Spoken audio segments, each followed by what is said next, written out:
fazer um investimento hoje aqui a Tesouro Direto e os títulos aí serão esse aqui, como de costume, eu já venho agora eu já venho investindo nele.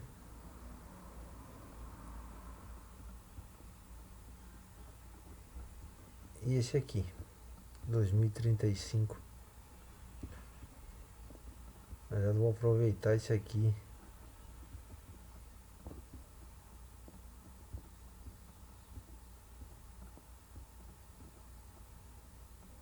R$ 484. Deixa eu ver aqui uma coisa. 517 não deu. Então vou fazer assim.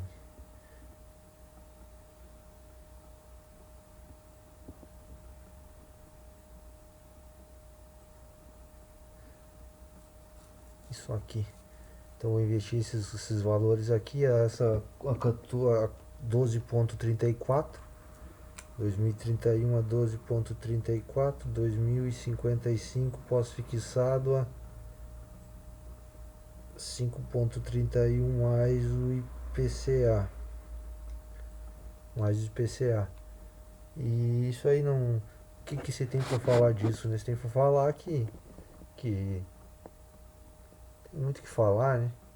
Isso aí, o que pode se falar que o Brasil está voltando aí aos patamares de taxa de juros. Pode-se dizer que está voltando ao normal, né? Não é uma brincadeira, é coisa séria, mas é mais ou menos isso aí. Se levar ainda para patamares normais do Brasil, isso aí é uma taxa ainda razoavelmente baixa, né? Pode-se esperar que vá mais. E com a inflação também, também não, bom, os fundamentos aí continuam os mesmos. Aqui a inflação nesses últimos 2 meses, 10,20, taxa Selic 6,25. Vamos confirmar aqui já para efetuar a compra.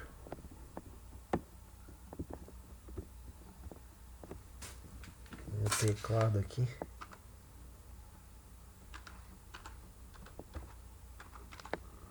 Fazendo a confirmação. Deixa eu ver. Compra efetuada com sucesso. Então foi feita aí a compra. Vou voltar ali só para ficar nos títulos ali. São esses aqui. E então a situação aí na minha visão, o Brasil voltando aos patamares, claro que por motivos aí, por motivos de alguma coisa por de força maior, né? Eu não vou entrar aqui em, em questão política, mas obviamente que a economia hoje ela, ela, ela é uma condicionante, talvez aí a mais importante para a economia, né? E,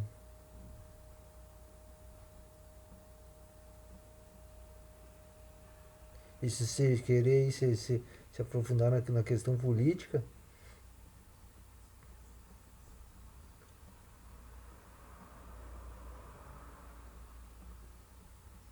vai se chegar à conclusão que o senhor presidente, ele, e não é que eu não estou fazendo aqui uma laudatória em seu favor, mas que o problema que ele enunciava chegou-se, né? Aí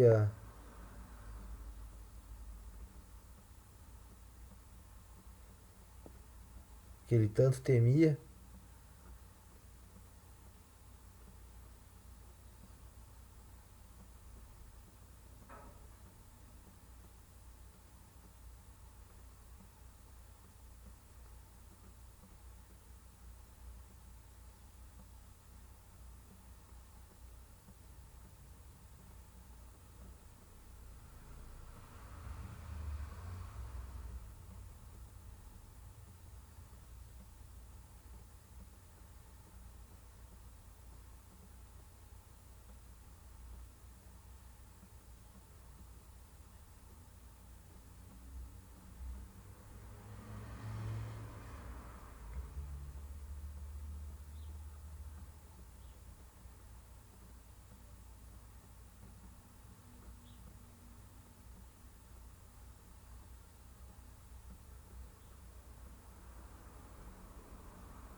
Então aí o problema que o senhor ministro, o senhor presidente do Brasil, o senhor Jair Messias Bolsonaro, ele tanto enfatizava lá na quando no início da pandemia ele chegou, né?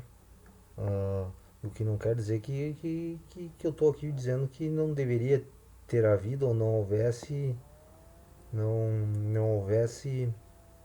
a, a, a, a não houvessem ocorrido aquelas medidas de distanciamento e agora até esqueci o nome ali, as medidas de essas aí que proibiram algumas pessoas aí a sair do mercado, a ficarem em casa, né? A, e fechamento de lugares públicos. Agora, isso aí, que se entrar nesses detalhes aí, a reflexão é muito mais profunda. Ela não se resume aqui, nesse caso aqui, é só eu só que eu gostaria de tratar desse investimento, né? Agora, então, nós vamos criar aí uma fundamentação para se chegar, então, o que é uma reflexão muito mais profunda de querer aí, envolve vários parâmetros. Eu tenho mais ou menos, embora eu não acompanhe assim, essa questão, né? É, porque praticamente já é possível se, se saber, né? Se todas umas medidas aí, a pessoa já vai pegando uma experiência e toda ação provoca uma reação. Então, é óbvio que se pesa mais, se colocar peso numa ponta, em algo, uma gangorra, aquilo vai subirá outra, assim, e assim vai. Então, chegou aí que o presidente da República ele falava, que não é uma defesa dele. Agora, também tenho minhas críticas, né, em relação a não diria propriamente a condução, né, mas ao tratamento, né? Por exemplo, coisas ali na minha visão que seriam desnecessárias uh, de se ver, né? No caso de enquanto espectador, né? Ou enquanto receptor, e não seria agora na visão de um construtor de política ou de um agente político como é o presidente. Acho que tem coisas ali que seriam desnecessárias e, e algumas medidas. Agora, o que eu diria, né? Eu diria que um erro do próprio presidente da República, na minha visão, seria não ter, não ter colocado à frente da condução os cientistas, né? Os médicos, né? Dar mais conotação, e que ele ficasse um pouco devido a uma falta de diretriz óbvia e já parametrizado. Talvez ele tivesse é, até ficado com um poder de decisão, mas ter deixado mais sei, né, os médicos, ouvir mais os médicos, promover, no mínimo promover mais essa questão, em vez de ele próprio ter tomado a condução, né? Ele poderia ficar como decisor, talvez mais as, as, as, as mais a mais recôndito, né? Um pouquinho mais, tudo bem, mas não é o objetivo. Agora a conta chega, né?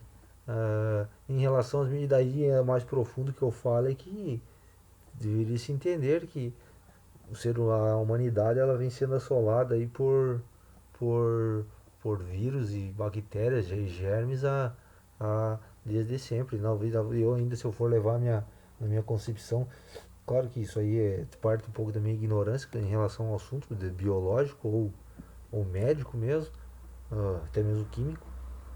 Eu vou dizer que nós, seres humanos, somos as grandes bactérias, né, os grandes vírus ou os vírus mais evoluídos, né?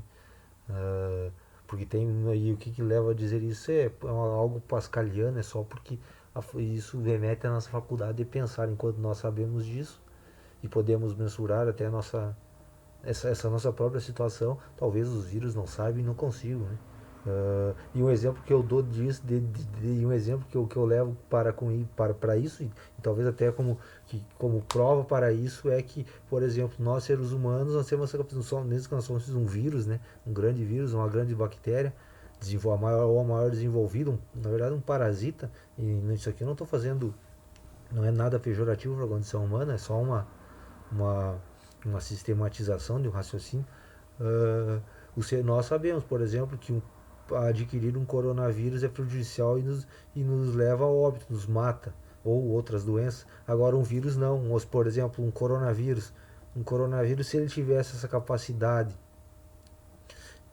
a faculdade do raciocínio do pensamento como nós, seres humanos, temos, obviamente que ele não mataria ele trabalharia para não matar o seu hospedeiro, né? Porque a morte do hospedeiro, uh, em última circunstância, acarreta a própria morte dele. Então isso eu acho que me diferencia e talvez constate e prove que nós, seres humanos, somos mais inteligentes que um vírus. Agora, a questão de possibilidade de dano, daí é uma faculdade intrínseca ao ser em si, no ser humano. Nós, por exemplo, a capacidade de potência ou latência de causar dano, né, ao outro. Isso isso seria uma força, um poder, uma arma, ou um caso, um, um, um componente, né, daquele ser vivo, aquele ser lá, esse ser, que não sei que tipo de ser, né? Esse ser aí. Então, eu acho o ser humano está convivendo com isso e, e, ah, e, e convive com isso e o problema disso agora eu falaria, mas isso aí acho que nem vai entrar aqui, mas eu já vou falar o problema disso que o Brasil vem há tempos, né? Nunca, eu acho que eu nem vou falar disso, eu vou fazer outro vídeo depois sobre esse assunto aí mais político e até mesmo de economia, né? O Brasil, ele não sempre. Brasil, não vou falar de outros países, né? Porque eu não acompanho, mas são coisas óbvias. Não se prepara, né? Não falta um preparo. Vamos supor que o Brasil fosse um país preparado.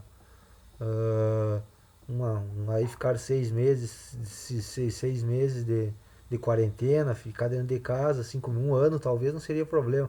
Mas o problema é que, até eu preciso fazer esse vídeo aí. O problema é que o Brasil, em vez de resolver o problema, ele aumenta o seu problema e acumula mais problemas. Mas tudo bem. Então vamos entrar aqui nessa parte.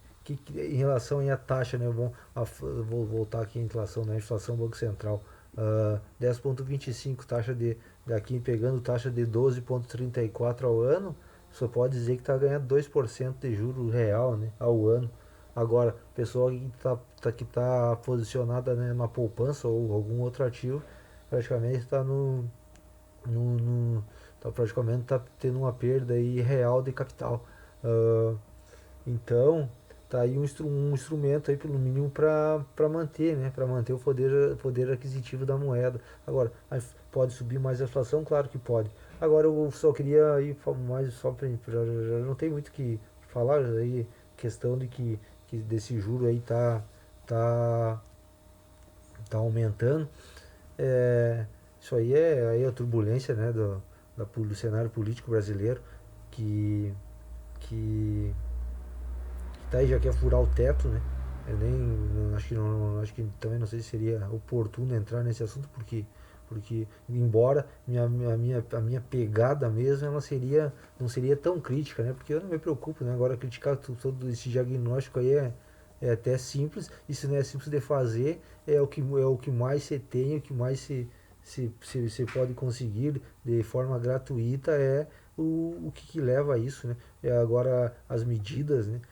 E não só as medidas todo mundo sabe, mas a disposição e a vontade de implantar essas medidas e de segurar esse rojão posterior, por exemplo, hoje, vamos supor que tivesse um presidente do Brasil que estivesse disposto a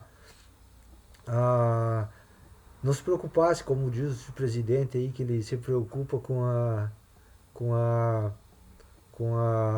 nunca se preocupou com a reeleição. Isso aí se constata que isso aí não condiz com a realidade, porque se ele se preocupasse não se preocupasse com a reeleição, as medidas seriam outras, né? Mais austeras, obviamente, mesmo que isso não contribuísse, não colaborasse para que no próximo ano ele fosse reeleito. Agora, as medidas são óbvias, então, que eu quero dizer assim, que o diagnóstico, aí perceber o que acontece é simples. As medidas adotadas também então, são, eu digo as medidas, os instrumentos para combater esse problema, seja o inflacionário, seja o claro, está tudo correlacionado, seja o problema das contas públicas. Isso aí são todos os instrumentos que já existem e estão por aí, nos manuais de economia.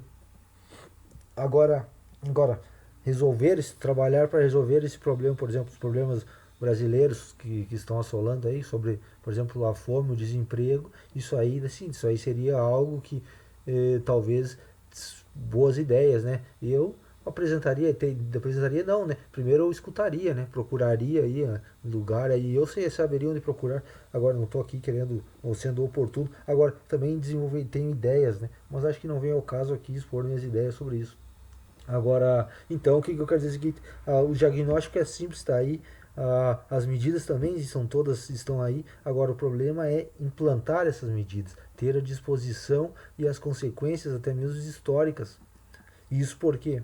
Porque, o que eu vou dizer, hoje eu estava pensando que sobre antigamente, há muito tempo, né, historicamente, o revolucionário era aquele que se convencionou chamar de esquerda, né? Ou comunista ou socialista. Esse era o revolucionário, aquele que vinha ou viria contra o sistema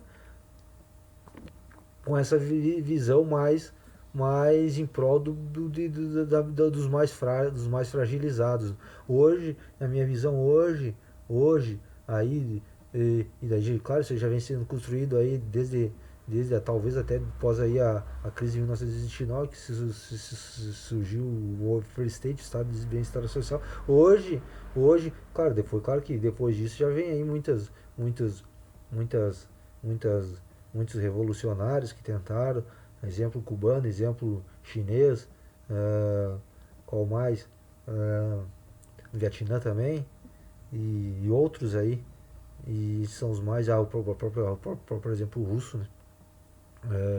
Isso já vem às vezes, mas hoje minha visão, ela me parece que hoje o revolucionário já é o oposto, a pessoa que hoje que tiver essa disposição e lutar contra o próprio mainstream, né, o status quo, é aquele que hoje estiver disposto a fazer o oposto, a restringir e colocar as coisas nos seus eixos, né? Isso, essa minha reflexão, ela já vem de, de uma questão bem pretérita no meu sistema, né, na minha sistematização, no meu raciocínio, que é a natureza, né? Não tem como fugir da natureza. Agora, não tem como fugir da natureza. E, e, e são coisas óbvias, né? Eu já falei aí, tenho outros vídeos no canal que imagina se um bolo com 10 fatias para 10 pessoas que trabalharam para construir esse bolo. É uma fatia para cada um. Daí se imagina 9 pessoas que trabalharam para construir esse bolo. E.